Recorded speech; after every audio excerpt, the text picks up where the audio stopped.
Hello बच्चों, नमस्कार। Sorry थोड़ा लेट हो गया क्योंकि एक टेक्निकल इशू हो गया था तुरंत, और अभी 10 मिनट से उसी में लगे हुए थे। तो 10 मिनट तो मैं उसकी वजह से लेट हूँ, 7-8 मिनट में अपनी वजह से लेट था। तो बच्चे कुल मिलाकर के आज यूपी पुलिस ऑफिशियल आंसर की आ चुकी हैं। सारी यूपी पुलिस वाली जितनी भी आंसर कीज़ होती हैं मतलब थी ये हमें उम्मीद थी कि हर एक दिन आएंगी, मतलब एक दिन में ही सारी आ जाएंगी, लेकिन ये डे वाइज आई हैं। तो आज 15 तारीख को सभी शिफ्टों की आंसर की आ चुकी हैं, और जैसा मैंने वादा किया था कि भाई जब शिफ्ट आंसर की आ जाएंगी तो मैं आपके लिए वीडियो लेकर के आऊँगा, तो मैं आ गया हूँ बिल्कुल। और दूसरी बात बच्चों कि सभी के मन में ये डाउट था कि सर कट ऑफ जो है वो एक बार आप बता दीजिएगा, और कट ऑफ आप बताएंगे नहीं बताएंगे। देखिए, गलत सही एक होना ये एक मतलब मैं ये मानता हूँ कि ये इत्तेफाक है, या हम कहें कि हम सही अंदाज़ा नहीं लगा पाते। और अगर मैं ये कहूँ कि मैं डेटा भी आपको दे दूंगा, आप भी अंदाज़ा लगा सकते हो, तो वो आपके ऊपर भी रहेगा। मैं सभी बच्चों को वो डेटा प्रोवाइड कराऊंगा जो आज आपसे लूँगा। आज पहले ही बता देता हूँ क्योंकि बहुत सारे बच्चों को ये उम्मीद होगी मैं आज कट ऑफ बताने आया हूँ। नहीं बताने आया हूँ, क्योंकि मैंने अभी आपसे डेटा ही फिल नहीं करवाया। व्हाट्सएप के थ्रू मैंने ज़रूर 2-4 शिफ्टों का शुरुआती दिनों की का करवा लिया था, लेकिन वो सफिशिएंट डेटा नहीं था। वीडियो आज अभी तक यूपी पुलिस के लिए गूगल फॉर्म का डेटा भरवाने के लिए अभी तक नहीं आया था, आज आया हूँ। और इसमें जितना ज़्यादा बच्चों का डेटा होगा उतना सटीकता से मैं बता पाऊँगा। तो ये बच्चे जो कट ऑफ की एक्सपेक्टेशंस लेकर के आए हैं इस वीडियो से, तो वो अपना समय खराब ना करें।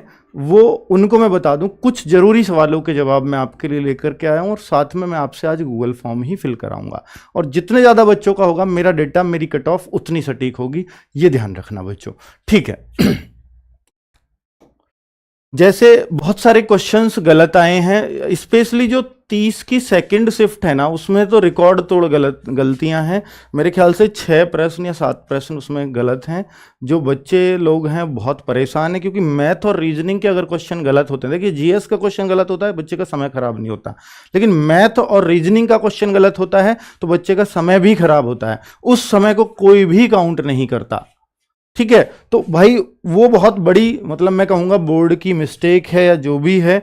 एक ही शिफ्ट के साथ ऐसा अन्याय अगर किया गया, अन्याय नहीं कहूँगा इसको क्योंकि जानबूझ के कोई नहीं करता। दूसरी बात है कि नॉर्मलाइजेशन उन शिफ्ट को हमेशा फायदा देगा जिसमें क्वेश्चंस की संख्या ज़्यादा गलत होगी।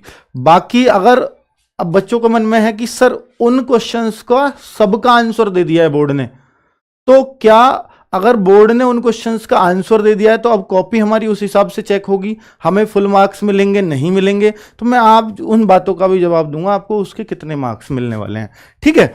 चलो, तो ये क्वेश्चंस हैं कुछ जो, हालांकि मैं सब नहीं, मैंने एक एग्जाम्पल दे रहा हूं जो बिल्कुल ही गलत आए हैं, हो सकता है और भी हो। मैं 30 की सेकंड के ही इतने क्वेश्चन आपको दिखा रहा हूं, शायद 1-2 इनमें क्वेश्चन हो सकते हैं 25 की सेकंड शिफ्ट के।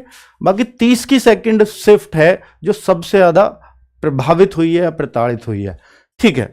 दूसरी बात है भैया, यूपी पुलिस के रिलेटेड आपसे कुछ क्वेश्चंस हैं मेरे कि ऑल आंसर कीज आउट हो चुकी हैं। हर एक बच्चा अपनी ऑफिशियल आंसर की से आंसर्स मिला सकता है।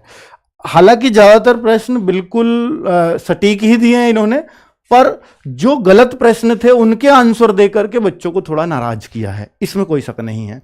दूसरी बात है बच्चों कि गलत प्रश्नों के लिए सभी को ऑब्जेक्शन डालना जरूरी है, ये बहुत सारे बच्चों के मन में चल रहा है। और ऑब्जेक्शन का शायद आज एक शिफ्ट का तो शायद आज लास्ट डे ऑब्जेक्शन डालने का। तो मैं आपको बता देता हूं इस बात को कि ऑब्जेक्शन डालने का कोई पैसा नहीं लग रहा है, कोई भी डाल सकता है। उसके लिए हम लोगों ने भी एक वीडियो बना दी कल शिवम सर ने कि भाई कैसे ऑब्जेक्शंस डाल सकते हैं, ठीक है। बाकी सभी को डालना जरूरी है नहीं, इसका एक रीजन मैं तरीका बता देता हूं। जैसे मान के चलते हैं कि 30 की सेकंड शिफ्ट है, तो 30 की सेकंड शिफ्ट में पता चली कि भाई ये जो है 128वां जो प्रश्न है, इस पर बच्चों की क्वेरीज आई है 5 लाख बच्चों की। ऑब्जेक्शन गलत है पूरी तरह से प्रश्न, तो ये सबसे ऊपर उनको शो होगा उस शिफ्ट में कि यार इसको देखें, क्योंकि इतने सारे बच्चे अगर ऑब्जेक्शन भेज रहे हैं तो जाहिर सी बात है ये प्रश्न तो गलत ही होगा। तो वो प्रश्न उनके पास हाईलाइट होने लगता है। दरअसल में बात क्या है कि जैसे 160 प्रश्न हैं, सब पे ऑब्जेक्शंस जाएंगे तो उन्हें ऑब्जेक्शंस की संख्या दिखेगी। और मैं आपको दावे के साथ कह रहा हूं, और ये भर्ती बोर्ड भी इस बात को सुनकर मतलब हैरान होगा कि भाई हाँ, 160 के 160 प्रश्न, सॉरी 150 के 150 प्रश्नों पर क्वेरीज जाएंगी, मतलब ऑब्जेक्शंस जाएंगे। तो इसलिए वो क्या करते हैं कि प्रूफ मांगने लगते हैं कि भाई प्रूफ दे दो अगर आप इसको भी गलत कह रहे हो तो प्रूफ से वो थोड़े से कम हो जाते हैं ऑब्जेक्शन डालने। बिल्कुल सही प्रश्नों पे भी ऑब्जेक्शंस जाते हैं बच्चों के कि यार मेरा गलत है, मैं डाल दूंगा शायद मेरा सही हो जाएगा ये, इस तरह से। ठीक है, पर ऐसा सही नहीं होता। पर जो प्रश्न मतलब जिस पे ज्यादा क्वेरीज है उसको जाहिर सी बात है कि उसको वो पहले लेंगे, उसको वो गंभीरता से लेंगे। तो क्वेरीज ज्यादा डालने का फायदा तो होता ही है, और वो गलत प्रश्नों पे ही हमेशा ज्यादा क्वेरीज आती हैं, ये पक्का है। ठीक है, उन्हें भी पता चल जाता है कि ये तो फेक ही डाला है बच्चे ने। तो गलत, और फ्री का है तो भाई सभी डाल देते हैं। पैसे भी शायद एसएससी इसलिए लेती है कि सब पे ना आए ऑब्जेक्शन, सब ना चेक करने पड़े उनको। तो गलत प्रश्नों के लिए सभी को डालना जरूरी नहीं है, पर अगर उन्होंने एक बार उसको गलत मान लिया, कुछ बच्चों की क्वेरी चली गई, ठीक है, और गलत मान लिया, तो फिर नंबर का जो असर आएगा वो सबके पे आएगा। उसका नंबर अगर मिलेगा गलत मानने पर तो सबको मिलेगा। अब आप कहोगे ये कब पता चलेगा कि ये बोर्ड ने गलत माना या नहीं माना? इसका पता आपको तब चलेगा, हो सकता है रिजल्ट के बाद भी पता चले, हो सकता है रिजल्ट से तुरंत पहले भी पता चले। तो यानी अभी इसमें वक्त लगेगा, फाइनल आंसर की जारी करने में वो वक्त लेते हैं, जो अब तक रूटीन रहा है। मैं ये नहीं कह रहा कि वो अभी मतलब 10 दिन बाद जारी कर दें तो ये गलत होगा, नहीं। ये अब तक जो रहा है प्रोसेस में वो बता रहा हूं कि रिजल्ट से थोड़े दिन पहले ही फाइनल आंसर की जारी होती है। चलो, क्या ऑब्जेक्शंस के लिए प्रूफ देना जरूरी है? नहीं, बिल्कुल जरूरी नहीं है, और उन्होंने भी मैंडेटरी नहीं किया। आप ऑब्जेक्शन बिना प्रूफ के भी डाल सकते हो, पर अगर प्रूफ चाहिए तो कहां से लाएं? तो जैसे मैथ्स का और रीजनिंग का क्वेश्चन है, आप खुद हाथ से प्लेन पेपर पे सॉल्व करिए, व्हाइट पेपर पे, और उसको फोटो खींच के डाल दो प्रूफ। उन्हें भी समझ में आ जाएगा, समझाते हुए देखते हैं आप कितना अच्छा समझाते हो उन्हें। तो प्रूफ देना बहुत जरूरी नहीं है, पर चले जाए तो अच्छा है अगर आपको अपने ऊपर इतना भरोसा है तो। ठीक है, और जिसका दे सकते हो तो दे दीजिए, बुरा नहीं है, ताकि उनको भी ये लगे यार इतने सारे ऑब्जेक्शंस हैं और इतने सारे प्रूफ भी दे रहे हैं बच्चे। हालांकि वो किसी का प्रूफ खोल के नहीं देखने वाले हैं, जब उनको वो एक बार रीचेक करेंगे, उनकी गलती समझ में आ गई तो फिर वो प्रूफ को नहीं देखेंगे, ऑब्वियसली नहीं देखेंगे।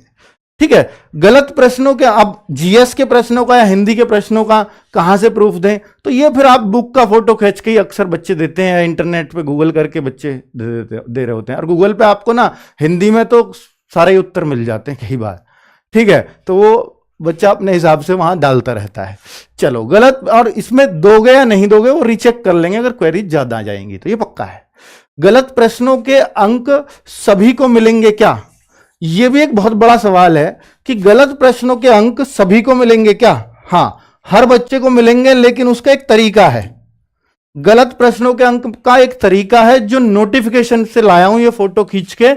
आप इस बार जो नोटिफिकेशन जारी हुआ था आपका, वहीं से लाया हूं, कोई ये अनऑफिशियल चीज नहीं है, ऑफिशियल है पूरा। और उन्होंने ही बताया है कि अगर किसी की शिफ्ट में गलत प्रश्न हो तो ये कैसे जो है देखा जाएगा, वो आप देखिए। सही उत्तर, जैसे मान लीजिए आपके 150 में से 120 सही हैं, तो आपको नॉर्मलाइजेशन का उस शिफ्ट में कितना फायदा होगा, देखो मैं बताता हूं। तो 120 सही उत्तर गुणा निर्धारित अंक, निर्धारित अंक है आपका पेपर है 300 का, तो 300 बटे सही प्रश्नों की संख्या। यानी अब मैं मानता हूं कि इस शिफ्ट में 2 प्रश्न गलत हैं, इस शिफ्ट में 2 प्रश्न गलत हैं, तो 2 प्रश्न के आपको हिसाब से होने चाहिए थे सर, हर प्रश्न 2 नंबर का है तो 4 अंक मिलने चाहिए, पर 4 नहीं मिलेंगे। अब देखो इस बच्चे को कितने मिलेंगे, 120 सही थे इसके, 300 की परीक्षा थी और 2 गलत हैं, तो 148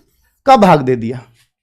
तो अब इसको जो है मुझे बताओ कैलकुलेट करके भाई मेरी टीम कि कितने नंबर इस बच्चे के बन रहे हैं। वैसे 120 सही पे 240 बनने चाहिए, लेकिन अब ये बनेंगे 243.243, ये अंक बन रहे हैं इस बच्चे के। यानी 244 होने चाहिए थे आपके अकॉर्डिंग, 120 दूनी 240 प्लस 4 और, क्योंकि 2 क्वेश्चन गलत हैं, पर इसको 4 नहीं मिलेंगे, इसको 3.2 अंक मिलेंगे इसके 2 प्रश्नों के। ये क्यों? 4 तब मिलते, बोर्ड ये मानता है कि जब आपके पूरे ही प्रश्न सही होते, तो वह मानता कि फिर आप इन 2 को भी पक्का सही कर लेते। अब मान लीजिए किसी बच्चे के 90 सही हैं, तो उन 2 प्रश्नों को उसकी संभावना कम थी ना सही करने की। ऐसा बोर्ड मतलब जो रूल बनाया है वो ऐसे बनाया है। मान लो किसी का 10 प्रश्न सही हैं टोटल पेपर में, तो उन 2 प्रश्नों को संभावनाएं कितनी होंगी? कम होंगी, तो उसका अंक बहुत कम बढ़ेगा। ठीक है। अब जैसे किसी के 90 सही हैं, तो 90, तो इसको कम मिलेंगे, इसको मिले 3.2 मार्क्स, और जिसके 90 सही हैं उसको कितने मार्क्स मिलेंगे? इसके 148 भाग दे दीजिए, देखना भाई ये कितना आएगा। 182.43। तो बच्चे जैसे 182.43 आया, तो इस बच्चे को 2 क्वेश्चन इसकी में भी वही शिफ्ट है सेम, लेकिन इसके चूंकि 90 ही सही थे प्रश्न, तो इसको मात्र 2.4 मार्क्स ही बढ़े, और इस बच्चे के उसी शिफ्ट में उन्हीं प्रश्नों के लिए 3.2 मार्क्स बढ़ गए। तो फिर 4 किसके बढ़ेंगे? जिसके पूरे सही हो, उसकी पूरी संभावना थी उन दोनों प्रश्नों को सही करने की, तो 4 तो शायद ही किसी के बढ़ेंगे। ठीक है, ये कैलकुलेशन समझ में आ गई। अब आप अपना देख लोगे, अगर किसी की शिफ्ट में गलत है तो उसके कितने मार्क्स बढ़ने वाले हैं। चलो, तो ये उन्होंने जो माननीय न्यायालय के द्वारा ही दिया गया नियम है, मतलब इसमें कोई आप वो भी नहीं कर सकते। ये कह रहे हैं बोर्ड कि ये नियम न्यायालय के द्वारा ही बनाया हुआ है, क्योंकि बाकी शिफ्ट के बच्चे कहते हैं कि गलत प्रश्न दिए और आपने इनको पूरे अंक दे दिए, हर बच्चे को पूरा दे दिया, तो हमारे साथ अन्याय हो गया। तो ऐसा फिर ये बीच का नियम निकला था। चलो, बात समझ में आ गई। तो नॉर्मलाइजेशन में किस शिफ्ट को अधिक फायदा होगा? तो देखिए, हमेशा ऐसा देखा गया है कि जो पहले दिन की पहली शिफ्ट होती है उसको फायदा होता है। अभी तक जो अब तक कैलकुलेशन लग रही थी वो 23 की फर्स्ट और सेकंड शिफ्ट दोनों को फायदे में जा रही थी, बहुत अच्छे फायदे में। और ये अब 30 की सेकंड शिफ्ट, इसका भी मुझे आइडिया नहीं है, मैं गूगल फॉर्म भरवाने के बाद ही बता पाऊंगा। और दूसरी बात और बता दूं कि भैया इसमें नॉर्मलाइजेशन प्लस और माइनस दोनों चलता है। एसएससी की तरह नॉर्मलाइजेशन नहीं होगा, घटेंगे भी आपके मार्क्स, ये आपको मानना पड़ेगा। यानी नॉर्मलाइजेशन से मार्क्स घटेंगे भी, हां, हमेशा मिलते ही नहीं है। एसएससी में हमेशा मिलते हैं, वो उसका अपना फॉर्मूला है।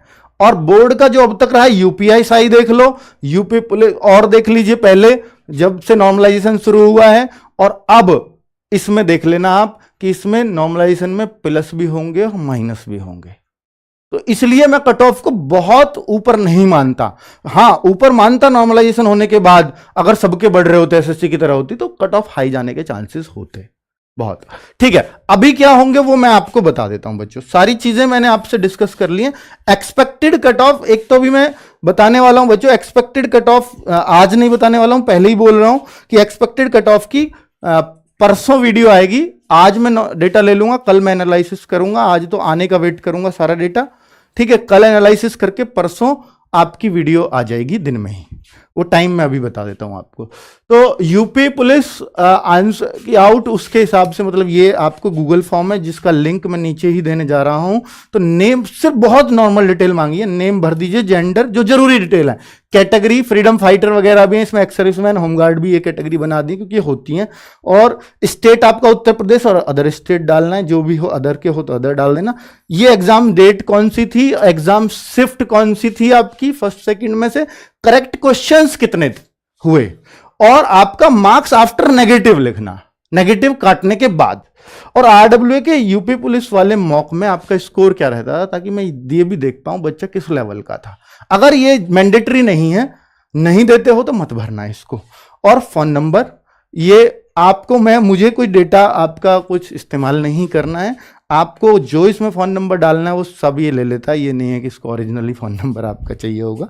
ठीक है, तो बच्चे ये क्लैरिटी अब आपके सामने है, और क्या क्या भरना है प्लीज। मैं अब आपको वीडियो जो एक्सपेक्टेड कट ऑफ की आप मुझसे एक्सपेक्ट कर रहे हो, तो मैं बेहतर तभी दे पाऊंगा, और मैं आपको एक मतलब इस डेटा को मैं सबके साथ साझा करूंगा फोन नंबर हटा के। ठीक है, ताकि आप लोग भी, हो सकता है कोई मुझसे बेहतर एनालिसिस जानता हो, कोई और यूट्यूबर भी हो, मुझे कोई दिक्कत नहीं है किसी के साथ डेटा शेयर करने में। ठीक है, पर मैं उन बच्चों की उन डिटेल्स को बचाऊंगा जो मिसयूज ना हो किसी डेटा का, तो उसको हटा करके और बाकी डेटा मैं मतलब सबके लिए रख दूंगा, जो और बेहतर मुझसे एनालिसिस कर सके कर लीजिएगा। तो एक्सपेक्टेड कट ऑफ, ये मुझे ऐसी उम्मीद है कि अगर मैं 4 लाख तक बच्चों का डेटा ले पाया, 4 लाख से 5 लाख, 4 लाख प्लस बच्चों का अगर डेटा आ पाया तो शायद बहुत नजदीक हम कट ऑफ के होंगे, क्योंकि वो सारा बच्चा इसमें भर चुका होगा जिसका नंबर आना है। मैं ऐसा मानूंगा, फिर जिसका सिलेक्शन होना है वो हर बच्चा इसमें डिटेल भर चुका होगा, अगर 4 लाख प्लस का डेटा आता है तो ये आपकी भी जिम्मेदारी है कि इसमें ज्यादा डेटा भरवाइए ताकि ज्यादा सटीकता से चीजें बताई जा सके। क्लियर बच्चों? ठीक है, हर शिफ्ट का नॉर्मलाइजेशन बहुत बेहतरीन तरीके से बता दूंगा कि प्लस कितना होगा, माइनस कितना होगा, किस शिफ्ट में होगा। ठीक है, चलो, और 31 वालों की भी आ गई है बच्चों, आंसर की मिला लीजिए। कौन से प्रश्न गलत है उसके लिए 3 बजे वीडियो आ जाएगी। तो उम्मीद है कि आप जो चाह रहे हैं, हाँ मंगलवार को मैं टाइम भी दे देता हूं, ट्यूसडे वीडियो आएगा। ट्यूसडे मैं शाम को जब सब लोग फ्री होते हैं उसी टाइम रख लेता हूं, वैसे मैं दिन में भी रख सकता था इसको, 8 PM। ठीक है, तो ट्यूसडे 8 PM ये वीडियो आने वाला है एक्सपेक्टेड कट ऑफ का। ठीक है, ओके, नमस्कार, थैंक यू।